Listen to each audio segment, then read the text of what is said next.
Hujan deras di malam hari dengan diiringi suara gamelan. Saat itulah penderitaan mereka dimulai. Santet pemisah rumah tangga yang dikirim oleh sang penari yang telah mengorbankan segalanya dan dikhianati. Sebelum kita lanjut ceritanya, boleh tulis di kolom komentar kalian dari kota mana saja, dan mari kita bersama-sama mendoakan saudara-saudara kita di Sumatera yang sedang tertimpa musibah. Semoga mereka diberikan kekuatan, keselamatan, dan ketabahan dalam menghadapi ujian ini. Malam itu, suara gending gamelan menggema ke seluruh penjuru desa. Warga yang jarang sekali menonton hiburan begitu semangat mendatangi pendopo desa di mana sebuah pementasan sedang diadakan. Di sana, warga berbondong-bondong menyaksikan sebuah pementasan yang jarang sekali diadakan. Denting gamelan berpadu dengan gerakan gemulai para penari, menciptakan suasana yang membius. Di antara penonton yang terpaku, Tino tampak tak bisa mengalihkan pandangannya dari seorang penari perempuan. Wajahnya yang ayu, gerakan pinggulnya yang lembut, dan selendang merah yang melayang-layang seperti memiliki kehidupan sendiri, membuat Tino terpesona. Cantik sekali, bisiknya tanpa sadar. "Hei, ingat istrimu." Fajar menepuk bahu Tino, berusaha mengingatkannya, tapi kata-katanya hilang begitu saja. Mata Tino tetap terpaku pada penari itu. Goyangan pinggul penari yang sensual itu dan pemandangan belahan dadanya yang menggoda benar-benar membuat Tino tak berkutik. Lalu, sesuatu yang aneh terjadi. Sang penari yang seharusnya tetap di atas panggung tiba-tiba mendekat ke arah Tino. Goyangannya kian menggoda, seolah hanya untuknya. Aroma wangi bunga bercampur sesuatu yang asing tercium dari tubuhnya. Tino terdiam, terpikat seperti seekor kupu-kupu yang tersihir cahaya. Dengan tangan gemetar, ia merogoh kantongnya, mengeluarkan sejumlah uang, dan menyerahkannya kepada penari itu. Gerakannya seperti bukan kehendaknya sendiri, lebih seperti seseorang yang sedang dihipnotis. Fajar, yang sejak tadi memperhatikan, mulai merasa tidak nyaman. "Kalau sudah begini, aku nggak mau ikut-ikutan." Fajar yang merasa Tino sudah kelewatan pun memilih pergi meninggalkan Tino tanpa ia sadari. Malam itu menjadi awal dari tragedi bagi sahabatnya itu. 1988, Tino dan Ira menjalani kehidupan sederhana di desa. Pernikahan mereka yang telah berlangsung 3 tahun terasa harmonis meski masih belum dikaruniai momongan. Tino, seorang karyawan kantoran di kota, mampu memenuhi kebutuhan keluarga kecilnya. Mereka tak pernah terburu-buru soal anak, meyakini segalanya akan datang pada waktunya. Namun, akhir-akhir ini ada sesuatu yang berubah. Iya sayang, habis pindah cabang, masih banyak yang harus diurus, ujar Tino sambil menyalakan motor, menjawab keluhan Ira yang mendapati suaminya sering pulang larut malam. Ira hanya bisa mengangguk dan melepas Tino dengan mencium tangannya. Di rumah, ia menghabiskan waktu dengan membereskan rumah dan mengurus kebun kecil di halaman belakang. Meski berusaha tegar, rasa jenuh mulai menghantui Ira. Kesepian itu kadang memuncak menjadi debat kecil, tapi Tino selalu menenangkan dengan janji bahwa ini hanya sementara, bagian dari pekerjaan barunya. Namun, suatu malam, semuanya mulai terasa salah. Tino pulang lebih larut dari biasanya. Wajahnya pucat, matanya tampak gelisah. Ia masuk ke rumah tanpa sepatah kata. Ketika Ira menyapanya, bertanya kenapa pulang selarut itu, Tino malah meledak. "Aku pulang selarut apapun bukan urusanmu. Semua ini terjadi gara-gara kamu," teriaknya sambil membanting pintu kamar. Ira terdiam, terpukul oleh kemarahan Tino yang tak ia mengerti. Tapi ia memilih tidak memperpanjang masalah. Esok paginya, Tino kembali seperti biasa, seolah amarah tadi malam tak pernah terjadi. Hari-hari berikutnya berjalan tenang, hingga suatu malam Ira terbangun. Ada suara yang mengganggunya, suara gamelan, lirih tapi jelas, seperti berasal dari depan rumah. Ira bangkit perlahan, melirik ke arah Tino yang masih terlelap, tak terusik oleh suara itu. Perasaan aneh menyelinap di dadanya, seperti firasat buruk yang enggan ia abaikan. Dengan langkah hati-hati, Ira berjalan menuju pintu depan. Semakin dekat ia ke pintu, semakin jelas suara gamelan itu terdengar. Seirama, seperti alunan yang mengundang, tapi ada sesuatu yang janggal. Sesuatu yang membuat tubuh Ira merinding. Tangan Ira ragu menyentuh gagang pintu. Nalurinya berbisik agar ia mundur.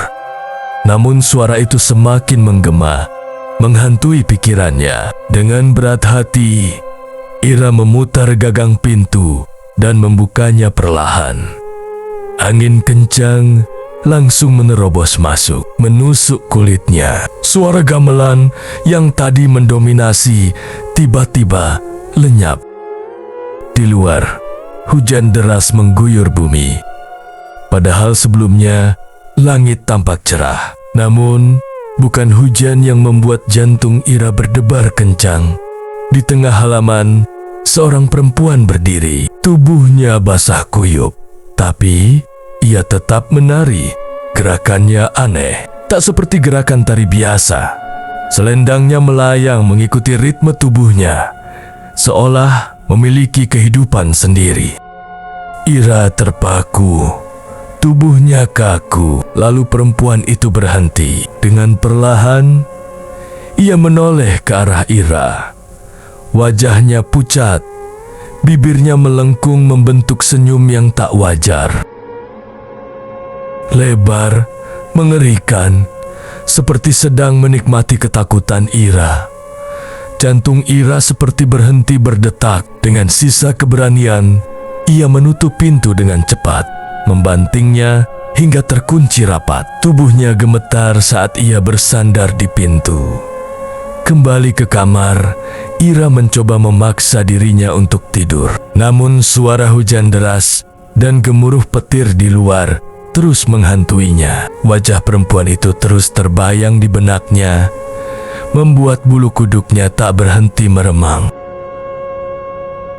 Ia tak tahu apa yang sebenarnya ia lihat malam itu, tapi satu hal pasti, ada sesuatu yang telah berubah di rumahnya, sesuatu yang tidak seharusnya berada di sana. Setelah kejadian malam itu, di pendopo, kehidupan Ira dan Tino perlahan berubah, meski tak ada yang menyadarinya di awal. Seperti biasa, Ira menjalani rutinitasnya, mempersiapkan makan malam untuk Tino yang biasanya pulang menjelang maghrib. Namun, malam itu Tino kembali terlambat. Saat azan maghrib berkumandang, keheningan di rumah Ira tiba-tiba pecah. Dug, dug, dug. Suara itu terdengar dari arah kamar tidur. Perlahan, tapi cukup jelas untuk membuat bulu kuduk Ira meremang. Ia yakin betul tidak ada siapapun di rumah selain dirinya. Rasa penasaran yang bercampur takut membuatnya mengambil langkah kecil menuju kamar. "Mas, sudah pulang kok nggak bilang-bilang?" panggil Ira berharap suara itu berasal dari suaminya. Tapi saat membuka pintu kamar, harapannya runtuh. Di atas ranjang, seorang perempuan berdiri dengan tubuh kurus kering, kulitnya berwarna keabu-abuan, dan sebagian dagingnya membusuk, menampakkan tulang yang mencuat dari balik luka. Kepalanya dihantamkan ke dinding berulang kali, menghasilkan bunyi dug yang nyaring. Ira terdiam. Wajahnya seketika pucat, napasnya memburu, tapi tubuhnya membeku di tempat. Wanita itu perlahan berhenti membenturkan kepalanya, lalu berbalik menatap Ira dengan mata kosong yang gelap dengan sisa tenaga. Ira melangkah mundur dan melarikan diri ke teras depan rumah. Ia duduk di sana, gemetaran, menunggu Tino pulang. Ketika Tino tiba beberapa saat kemudian, ia langsung melihat wajah ketakutan Ira. "Kamu kenapa, Ra? Kok di luar?" tanyanya heran. "Mas, di kamar. Aku lihat setan." Ira tergagap menjawab. Tino mengernyitkan dahi. Dengan sabar, ia mengajak Ira masuk untuk memastikan. Namun, ketika mereka sampai di kamar, tidak ada apa-apa di sana. Tempat itu terlihat seperti biasa. Tak ada jejak sosok menyeramkan yang Ira ceritakan. Tino berusaha menenangkan istrinya. "Mungkin kamu cuma kecapekan," katanya lembut. Ira mengangguk, meski hatinya masih dicekam ketakutan. Tapi keanehan itu tidak berhenti di situ. Beberapa hari kemudian, saat hendak ke kamar mandi, Ira kembali melihat sosok mengerikan itu. Kali ini, wanita itu jongkok di lantai kamar mandi, menjilati kloset dengan gerakan lambat, namun penuh gairah. Ira terpaku sejenak sebelum mundur dengan ketakutan yang melumpuhkan. Malam-malam berikutnya semakin mengerikan. Suatu malam, Ira terbangun oleh suara gemeretak dari dapur. Dengan langkah hati-hati, ia menuju sumber suara. Namun, pemandangan yang ia lihat membuatnya mual. Sosok itu ada di sana, menjilati pembalut bekas yang ia buang di tempat sampah.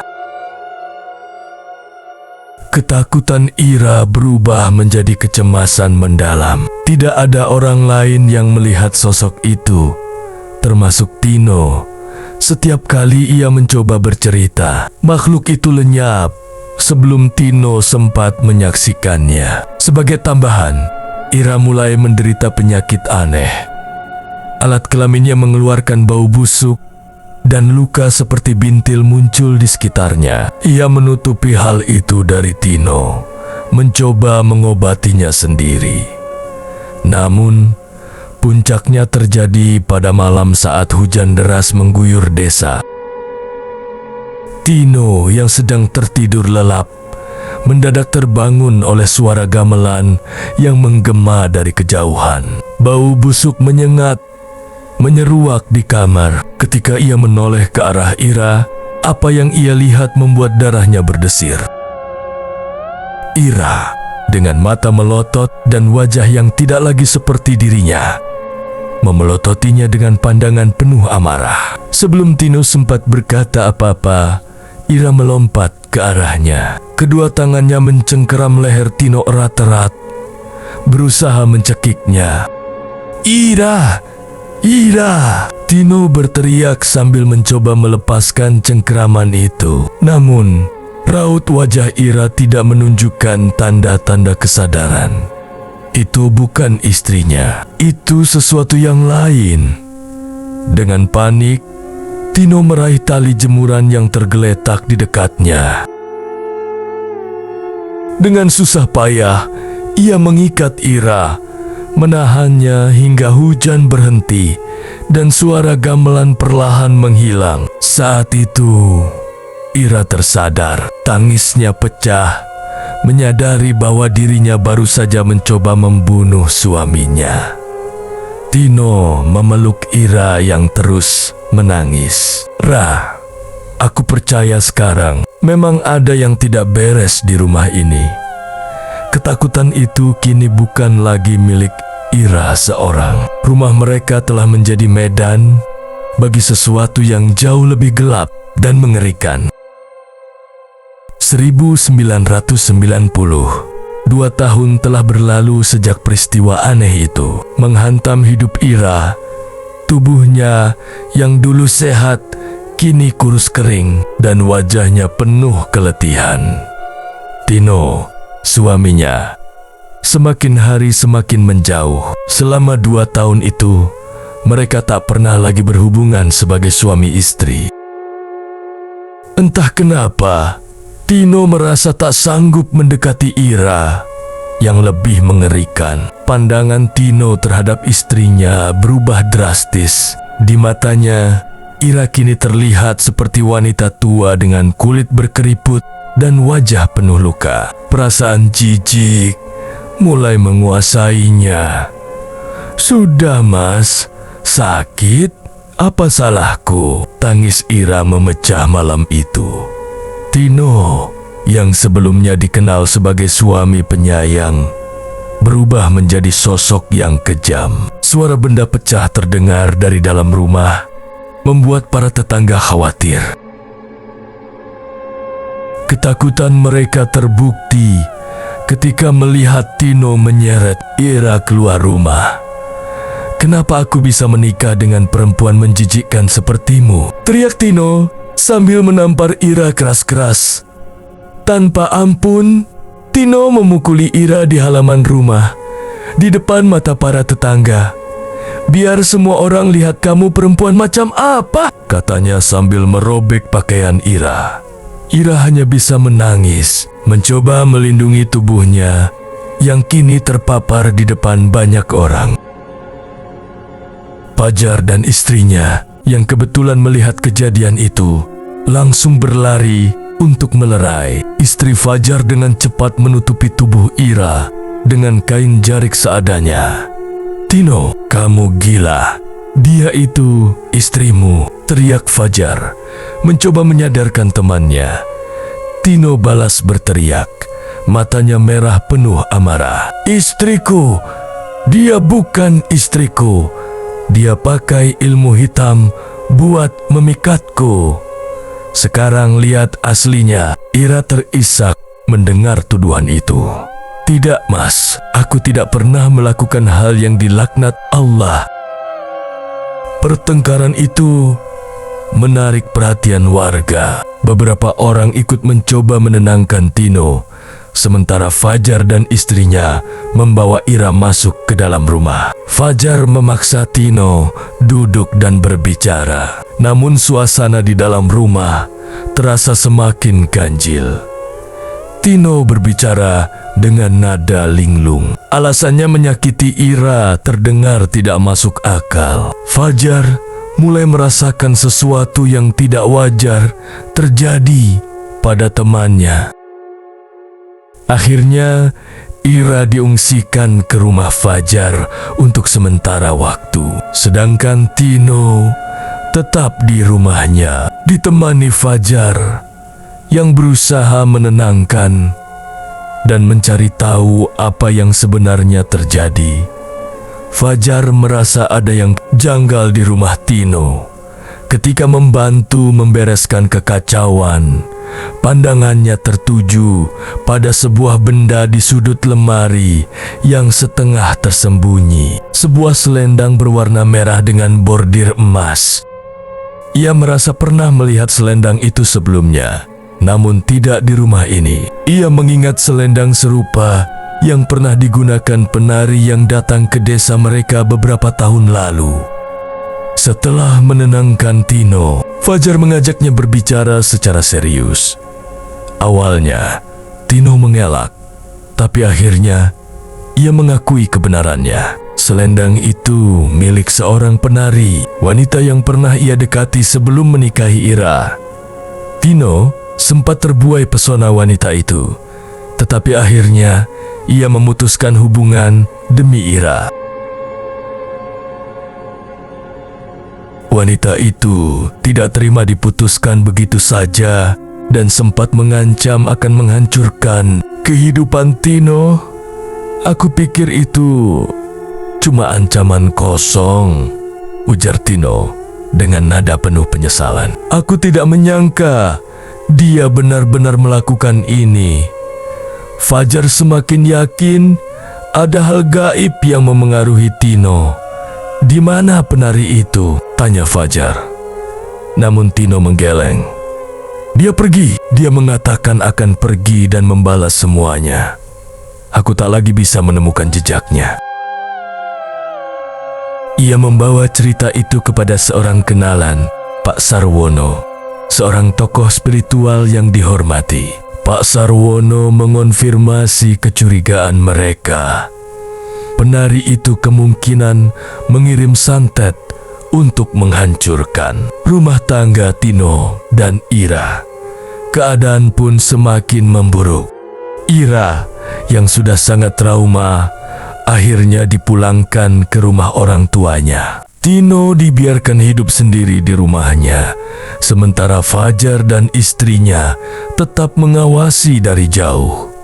Pak Sarwono akhirnya datang ke rumah Tino untuk membersihkan energi negatif yang menyelimuti tempat itu. Seluruh rumah dibersihkan secara spiritual dan selendang merah itu menjadi pusat perhatian. Di tengah ritual itu, suara gamelan sempat terdengar. Pak Sarwono keluar rumah, namun ia tak menemukan siapapun di sana. Tapi ia tahu ada seseorang yang mengawasi ritual pembersihan yang ia lakukan. Ini tidak akan mudah, gumamnya. Pak Sarwono kembali ke dalam rumah dan mengambil selendang merah itu. Ini bukan benda biasa. Selendang ini adalah media utama yang digunakan untuk mengikat energi jahat, ujar Pak Sarwono sambil membakar selendang itu di luar rumah. Api menyala dengan suara mendesis, seperti ada sesuatu yang ingin keluar dari dalamnya. Setelah ritual selesai, Pak Sarwono memberi peringatan kepada Tino. Aku sudah membersihkan rumahmu, tapi ingat, santet ini bisa kembali kapan saja. Penari itu harus benar-benar melupakanmu. Kalau tidak, ia bisa dengan mudah mengirim santet ini kepadamu. Untuk menenangkan sang penari, Pak Sarwono menyarankan agar Ira tinggal di rumah orang tuanya terlebih dahulu hingga pulih, dan Tino harus benar-benar terlepas dari jerat penari itu terlebih dahulu. Tino hanya bisa tertunduk. Ia tahu kesalahannya di masa lalu menjadi akar dari semua ini. Sebelum membawa Ira kembali ke rumah, Tino harus memastikan bahwa wanita itu tidak lagi menyimpan dendam. Ira dan Tino menjalani arahan dari Pak Sarwono. Mereka mulai berpuasa dan memperbaiki ibadahnya masing-masing. Meski mereka masih berjauhan, ada harapan di hati mereka untuk memperbaiki segalanya.